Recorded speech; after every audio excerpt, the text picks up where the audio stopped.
중국 한나라에 유방이라는 인물이 있습니다. 그는 초나라 항우와의 대전에서 연패를 거듭하며 고전하다가 해야 전투에서 승기를 잡고 항우를 무너뜨리고 중국을 통일하게 됩니다. 천하를 통일하고 잔치를 벌이며 신하들에게 물었습니다. 어떻게 자신이 천하를 얻게 되었고 항우는 천하를 잃게 되었는가? 이런 질문이었습니다. 이에 신하들은 항우는 의심과 질투심이 많은 탓에 공을 세운 신하들과 땅과 성을 나누지 않았지만 유방은 반대로 공을 세운 자들과 이익을 나누었기 때문에 천하를 얻을 수 있었습니다. 이렇게 대답을 했습니다.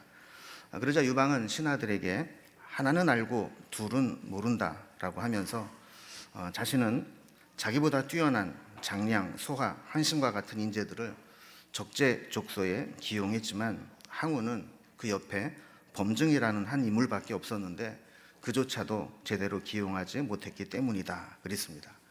여기에서 하나는 알고 둘은 모른다라고 하는 지계일미, 지계이라는 고사성어가 나왔습니다.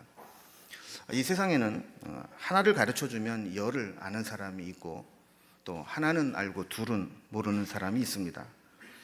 하나는 알고 둘은 모른다라고 하는 것은 사물의 전체를 보지 못하고 보이는 한 측면만 보는 융통성이 없는 경우를 의미합니다.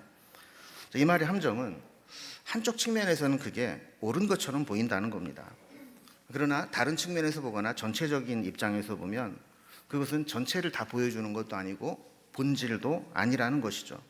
그래서 하나만 보는 사람은 문제의 핵심을 보지 못하고 제한된 인식에 머무르게 됩니다. 어른이 되어 간다라고 하는 것은 다양한 측면에서 볼 수 있는 경륜이 쌓인다는 겁니다. 그래서 어린아이들은 늘 자기밖에는 모릅니다. 다른 사람의 입장이 보이지 않습니다. 그저 자기만 생각하고 자기밖에는 모르는 것이죠. 그래서 미성숙함의 특징 중에 하나는 서운함을 많이 느낀다는 겁니다. 전체를 보지 못하니까 내 뜻대로 되지 않으면 서운하고 모든 게 불만족스러운 것입니다. 그러나 어른이 되어 간다는 것은 크게 본다는 것이죠. 전체를 본다는 것이죠. 내 입장에서만 생각하는 것이 아니라 이쪽 저쪽 다 살피게 되고 설령 나에게는 조금 서운한 면이 있더라도 그것이 전체를 유익하게 한다면 이해하고 품을 수 있게 됩니다. 이것을 우리가 이제 신앙적으로 좀 대입을 해보면 이 하나는 알고 둘은 모른다 그럴 때 하나를 안다는 것은 우리 인간적인 관점에서 아는 것입니다. 그리고 둘이라고 하는 것은 하나님의 관점에서 보게 되는 것이죠. 그래서 신앙적으로 하나는 알고 둘은 모르는 사람은 인간적인 관점에서는 잘 알고 있는 것처럼 보이는데 하나님의 관점에서는 보지 못하는 것을 의미합니다. 하나님의 관점에서 보면 하나님은 우리를 향한 크고 놀라운 비밀스러운 계획들을 많이 가지고 계십니다. 그래서 우리가 상상하지 못하는 놀라운 일들이 믿음으로 행할 때 우리 속에 나타나게 됩니다. 그런데 하나님을 몰라서 우리 입장에서 제한된 관점으로만 보게 되면 눈에 보이는 것만 가지고는 실망하고 낙심할 만한 일들이 생기게 된다는 거죠. 그래서 성숙한 믿음을 가지고 있는 사람은 힘든 상황을 만나도 하나님께서 왜 나에게 이런 상황을 허락하셨는가를 생각합니다. 그래서 믿음의 사람은 하나를 경험하면 열을 깨우치고 또 하나님의 관점에서 귀한 열매들을 맺게 되죠. 오늘 본문에도 보면 하나는 알고 둘은 모르는 상황이 펼쳐집니다. 한 여인이 예수님을 찾아와서 예수님께 매우 값비싼 향유를 부어드렸습니다.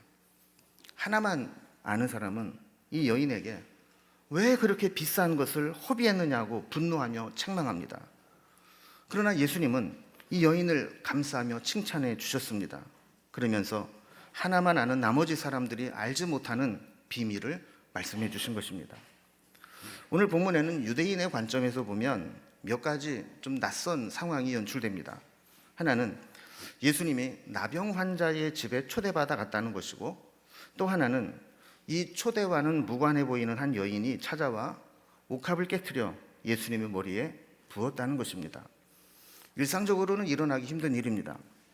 나병 환자는 당시에 부정한 인물로 여겨서 일반 사람들과 접촉을 금했고 또 마을에서 쫓겨나서 따로 모여 살아야만 했습니다. 혹시 자기가 있는 것을 모르고 누군가 다가오면 부정하다 부정하다 소리를 치면서 나병 환자가 있다는 것을 알려야만 했습니다. 그런데 그가 자기 거처에 예수님과 그의 일행을 초대했다라고 하는 것은 굉장히 기이한 일입니다. 아마도 이 사람은 지금 나병을 앓고 있는 사람이 아니라 과거에 나병에 걸렸다가 완치되었던 사람 같습니다. 그래서 다시 마을로 들어와 살 수 있었고 예수님과 그 일행을 초대할 수도 있었던 것 같습니다. 그래서 이것 자체가 큰 문제가 되지는 않는 것을 보게 됩니다. 그런데 이 두 번째가 문제가 됩니다. 의문의 한 여인이 초대받지도 않은 상태에서 그 집에 들어옵니다. 그리고는 매우 값비싼 향유를 부어드렸다고 했습니다. 다른 복음서에 보면 이 여인이 예수님의 발에 입 맞추고 자기 머리카락으로 발을 씻고 또 그 눈물을 닦고 향유를 부었다라는 것입니다. 부정한 여인의 접촉을 허용하는 것도 좀 거슬리는 일이고 또 값비싼 향유를 부어서 없애버리는 것도 지켜보는 사람 입장에서는 분노를 유발하기에 충분했습니다. 이 여인의 행위를 질타하며 분노한 사람들의 생각이 전혀 틀린 것만은 아닙니다. 3절에 보면 이 여인이 예수님께 한번 부어서 없애버린 향유는 매우 값진 향유, 곧 순전한 나드 한 옥합이라고 했습니다. 이 나드 향유라고 하는 것은 히말라야 산맥과 인도 일부 지방에서만 서식하고 있는 나르도 스타키스 자타마시라고 하는 향나무에서 추출된 매우 귀한 향유입니다. 당시에 유통되고 있었던 향유 중에 가장 값비싼 것이었고 돈이 문제가 아니고 너무 희귀한 것이기 때문에 돈이 있어도 살 수 없는 매우 귀한 것이었습니다. 이 값도 어느 정도 비싼가 하면 300데나리온 이상에 팔 수 있는 향유라 그랬습니다. 한 데나리온이 그 당시 노동자 하루 품삯입니다.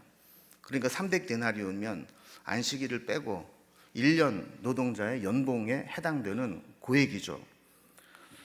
제가 통계를 검색해 보니까 작년 우리나라 1인당 평균 연봉이 4,214만 원으로 조사되었습니다. 만약에 그 돈이라면 얼마나 많은 사람들에게 구제하고 돌보고 나누어줄 수 있겠습니까? 그런데 그 어마어마한 금액을 그냥 한 번에 다 쏟아 부은 것입니다. 그러니 이것을 보면서 화가 날 만도 한 것이죠. 4절에 보면 어떤 사람들이 화를 내어 서로 말하되 어찌하여 이 향유를 허비하는가 그랬습니다. 허비했다라는 겁니다. 근데 문제는 이것이 개인의 생각이 아니라 낭비라고 생각하는 복수의 사람들이 함께 공감하며 서로 이야기를 했다라는 것이죠. 5절에 보면 그 사람들은 이 여인을 책망했다 이렇게 기록하고 있습니다. 거의 비난에 가까운 책망을 하면서 함께 여러 사람이 성토한 것입니다. 요한복음에 보면 이렇게 책망한 대표적인 인물이 가룟 유다라고 있습니다. 재미있는 것은 이 가룟 유다는 예수님께 300데나리온을 드리기는커녕 예수님을 은 30에 팔아 넘긴 사람입니다. 은 30은 데나리온으로 환산하면 약 120데나리온 정도 되는 금액입니다. 그러니까 자기가 예수님을 팔아 넘기려고 한 것에 거의 3배가 되는 금액을 이 여인은 예수님에게 한 번에 부어 드린 것입니다. 그러니까 자기는 스승을 3분의 1 가격에 팔아 넘기려고 했는데 이 여인은 자기가 받을 가격에 3배 가까운 금액을 한순간에 부어드렸으니 마음에 찔릴 만도 한 것이죠. 인간의 본성이 그렇습니다. 자기가 못하는 것을 다른 사람이 하면 격려하고 귀하게 여겨주면 좋을 텐데 그렇지 못합니다. 자존심도 상해하고 못마땅해 하고 비방하고 비난합니다. 가룟 유다가 바로 그런 심보였습니다. 자기는 은 30에 예수님을 팔아 넘길 계획을 하고 있는데 이 여인은 어찌 된 것인지 그 300데나리온이 아깝지도 않은지 주님께 한 번에 부어드린 것입니다. 성경에는 없지만 이 여인은 이런 비난과 책망에 아무런 대꾸도 하지 않았습니다. 이 여인에게는 예수님만 중요하지 다른 사람의 평가나 비난은 전혀 중요하지 않았던 것입니다. 여러분, 우리도 다른 사람의 평가가 크게 느껴지고 누가 이런저런 말을 한 것이 크게 귀에 거슬린다면 우리의 시선이 정말 주님께 가고 있는지 아니면 사람에게 우리의 시선이 가 있는지를 돌아볼 필요가 있습니다. 중요한 것은 예수님이 이런 상황들을 어떻게 받아들이고 어떻게 평가하셨는가 하는 겁니다. 예수님은 이 여인의 행위를 금전적 가치로 평가하지 않으셨습니다. 사람들의 눈에는 그것이 경제적인 가치로, 그리고 그것을 구제했을 때 어떤 효과가 있을 것인지로 보였지만, 예수님은 이 사건을 예수님 살아생전 그의 장례 절차를 준비한 선지자적 행위로 여기셨습니다.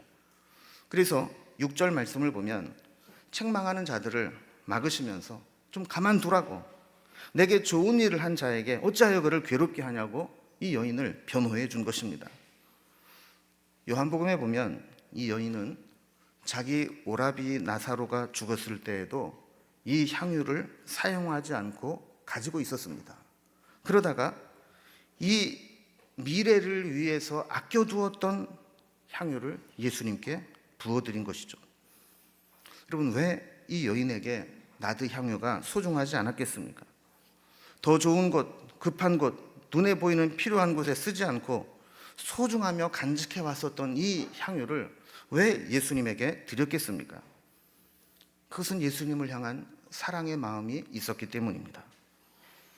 누구에게는 그렇게 소중한 것을 기꺼이 드릴 수 있지만, 누구에게는 자기가 하는 것도 아니고 다른 사람이 하는 것조차 불만족스럽게 느껴집니다. 그 이유는 주님을 사랑하는 마음이 있느냐 없느냐에 따라 달려져 있는 것이죠. 이 여인을 책망하는데 동참했던 제자들도 사실 예수님을 사랑하고 따르는 자들이었습니다. 그런데 그들에게는 한계가 있었습니다. 예수님을 마음 중심으로 사랑한 것이 아니라 계산하는 사랑이었다라는 것이죠. 지금 이 비싼 향유를 예수님께 부어드린다고 해서 예수님께 뭐가 달라지는가 하는 생각을 갖게 된 것이죠. 아마 오늘날에도 이 본문을 읽으면서 그런 생각이 들 수 있습니다.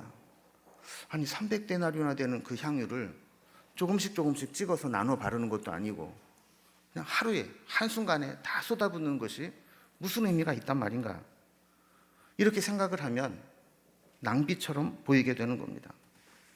그런데 7절에 보면 예수님은 가난한 자들은 항상 그들과 함께 있으니 언제라도 원하는 대로 도울 수 있지만 예수님은 항상 너희와 함께 있는 것이 아니라고 말씀합니다. 그러니까 때가 되면 내가 더 큰 것을 드리고 싶고 더 귀한 것을 하고 싶어도 할 수 없는 상황이 생길 수 있다는 겁니다. 여러분, 여기에 문제의 핵심이 있습니다. 제자들의 마음에는 예수님이 없습니다. 이제 예수님은 희생과 십자가, 죽으심을 앞두고 있는데 제자들은 이것을 준비할 마음이 전혀 없었던 것입니다. 이제 예수님의 몸은 얼마 안 지나서 채찍에 맞으시고 무거운 십자가를 지고 골고다를 올라가셔서 그 십자가에 못 박혀 달리시고 창에 찔려 죽으실 것입니다. 그로 인해서 우리의 죄는 사함을 받고 생명을 얻게 됩니다. 그런데 아무도 여기에 관심이 없습니다. 심지어 예수님을 따라다니며 동고동락했던 제자들마저도 누가 더 높은 자리를 차지할 것이냐면 관심이 있지, 예수님의 십자가와 죽음을 준비하는 사람이 없었던 것입니다. 그러나 8절에 보면 이 여인이 향유를 예수님께 부은 것은 힘써 내 몸에 향유를 부어 내 장례를 미리 준비한 것이라고 말씀합니다. 그래서 예수님은 여인의 행위를 적극 옹호하며 이 여인을 보호했습니다. 이 여인의 행위는 예수님의 죽음이 실패나 패배가 아니라 하나님 앞에 가장 향기로운 제물이 된다는 것을 이 향유를 부어드림으로 나타내게 된 것입니다. 그래서 9절에 보면 이 여인이 행한 일은 온 천하에 복음이 전파되는 곳마다 전해져서 그녀를 기억하게 할 것이라고 했습니다. 그래서 이 사건은 사복음서에 모두 기록이 됩니다. 사람들은 가난한 사람만 알고 우리를 위해 십자가에 죽으신 예수님을 생각하지 않았지만 이 여인은 그 십자가를 준비한 아름다운 여인이 된 것이죠. 오늘은 추수감사 주일입니다. 감사는 남들이 하나만 아는 것, 그것만 알아서는 할 수 없습니다. 향유를 경제적인 가치로만 보는 사람은 주님께 감사할 수 없습니다. 이 마가복음과 마태복음에는 이 여인에 대한 별다른 정보를 주지 않습니다. 그러나 누가복음과 요한복음에는 이 여인과 연관된 몇 가지 중요한 스토리를 우리에게 알려주고 있습니다. 설명하고 있는 상황과 배경이 다르기 때문에 이 사복음서에 기록된 향유를 부은 이 사건이 동일한 사건이냐, 아니면 두 개 혹은 세 개의 다른 사건이냐, 이게 해석이 나뉠 만큼 배경과 정황은 다른 점이 있습니다. 그러나 잘 보면 상황에 맞게 강조점을 달리하다 보니까 조금 차이가 나는 부분은 있지만 의미는 동일한 것을 알게 됩니다. 예를 들어서 누가복음은 죄의 용서함과 이 향유 옥합을 부어드린 것이 연결되어 있습니다. 7장 37절에 보면 그 동네에 죄를 지은 한 여자가 있어 예수께서 바리새인의 집에 앉아 계심을 알고 향유 담은 옥합을 가지고 왔다 그랬습니다. 그러니까 이 여인은 죄 많은 여인이라고 설정을 하고 있죠. 예수님을 초대한 바리새인 입장에서는 이 죄 많은 여인이 찾아와서 향유를 예수님께 부은 것이 매우 불쾌한 일입니다.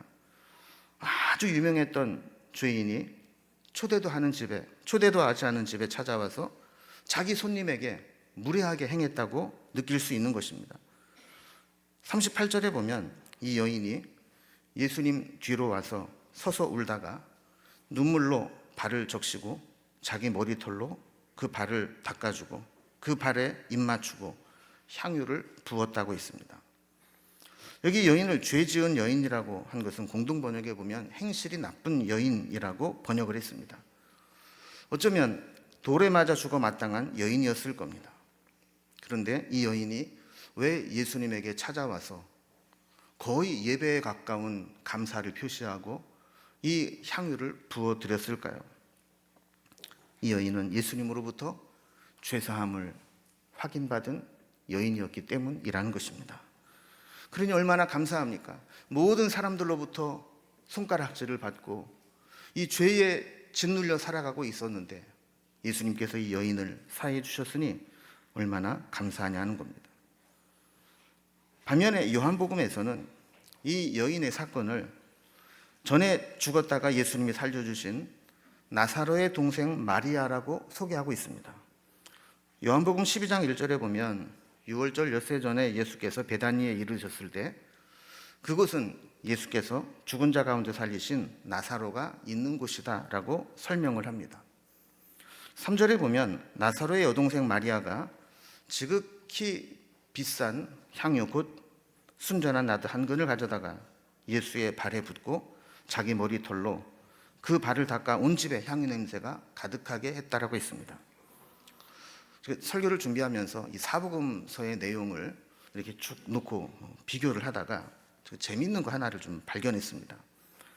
이 특별한 이 사연을 기록하지 않은 여인과 예수님에 대한 사연을 기록하지 않은 마태복음과 마가복음에는 그저 식사 시간에 불쑥 찾아와서 예수님의 머리에 향유를 부은 것으로만 설명이 되어 있습니다. 그런데 죄사함을 선포하셨던 사건이나 자기의 아버지와도 같은 오라비를 살려주신 사건이 있는 누가복음과 요한복음에는 이 여인이 와서 향유만 부은 것이 아니라 머리털로 발을 닦고 그 발 앞에 엎드려 눈물로 감사하고 입 맞추고 향유를 부었다라는 것입니다. 이렇게 각각의 스토리와 사연이 있는 상황 속에서는 훨씬 더 큰 존경의 표현과 무한한 애정을 표현한 것으로 구체적으로 기록하고 있다는 겁니다. 이 여인은 예수님께 큰 은혜를 입은 여인입니다. 자신의 무거운 죄짐을 덜어주신 예수님을 체험했거나 아버지처럼 그 가정을 책임지고 있던 오라버니가 죽었을 때 다시 살려주신 그 예수님을 체험했던, 남들이 알지 못하는 예수님의 특별한 은혜를 경험했던 여인들은 낭비처럼 보이는 값비싼 향유를 예수님께 부어드리며 자신이 할 수 있는 최고의 존경을 표현할 수 있었다는 것이죠. 이 말씀을 보면서 저는 그런 생각을 했습니다. 우리가 정말 하나님 앞에 진짜 감사한다라는 것은 말로만 감사하는 것이 아니라 뭔가 남들이 알지 못하는 주님과 나만의 비밀스러운 은혜의 스토리가 있는 사람만이 진짜 감사할 수 있다는 것이죠. 우리는 해마다 추수감사주일을 맞이합니다. 감사절기를 맞이할 때마다 저는 설교를 준비하며 감사의 의미를 생각해 봅니다. 이번에는 특별히 우리가 하나님께 감사한다 그랬을 때 진짜 감사하려면 어떻게 해야 될 것인가? 그것은 주님과의 스토리를 만들어 나아갈 때 진짜 감사가 생길 수 있다는 것입니다. 남들은 모르는 주님만 아는 그런 비밀스러운 사건이 필요하다는 것이죠. 남들의 불행과 비교해서 나는 괜찮으니까 감사하다, 이런 거는 참 유치한 감사입니다. 진짜 감사는 나만이 주님과 만나고 깨달은 특별한 은혜가 있어서 그것 때문에 감사할 수 있는 그것이 진짜 감사입니다. 오늘 우리는 추수감사주일을 보내면서 다시 한번 돌아봅시다. 우리에게는 감사가 여전히 있는가? 진짜 감사할 수 있는 주님과의 은혜가 있는가? 그래서 다시 한번 감사하기로 다짐하고 또 우리의 삶에 감사가 넘쳐나는 그런 풍성한 감사의 날들이 이어지기를 주님의 이름으로 기원합니다.